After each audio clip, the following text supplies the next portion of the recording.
మీరు లోన్ కట్టలేదా? డెప్త్ రికవరీ ట్రిబ్యునల్ డిఆర్టీ గురించి మీకు తెలుసా? ఇది మామూలు కోర్టు కాదు. 20 లక్షల కన్నా ఎక్కువ అమౌంట్ మీరు బ్యాంకు బాకీ ఉంటే అప్పుడు ఆ అప్పుని త్వరగా రికవర్ చేయడమే డిఆర్టీ కోర్ట్ మెయిన్ ఉద్దేశం. ఇది ఒక specialised fast track court.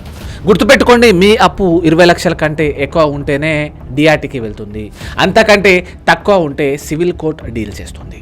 Mainly home loan తీసుకున్న వాళ్లకు సర్ఫరాసీ యాక్ట్తో బ్యాంక్ వాళ్ళు ఆస్తిని స్వాధీనం చేసుకోవడానికి ఈ మ్యాటర్ని డిఆర్టీ కోర్టుకు తీసుకెళ్తుంది.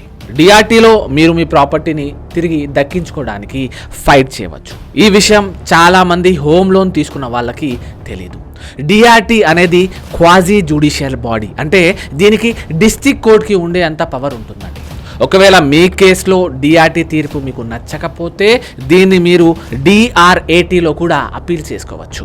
In simple words, non performing assets ఎన్పిఏను తగ్గించడానికి డిఆర్టీ కోర్ట్స్ ఒక కీలకమైన వ్యవస్థ. ఇంకా సర్ఫేసీ యాక్ట్ లేదా డిఆర్టీ గురించి కమింగ్ వీడియోస్లో నేను చెప్తూ ఉంటాను. అప్పటిదాకా ఫాలో చేస్తూ ఉండండి. Thank you so much.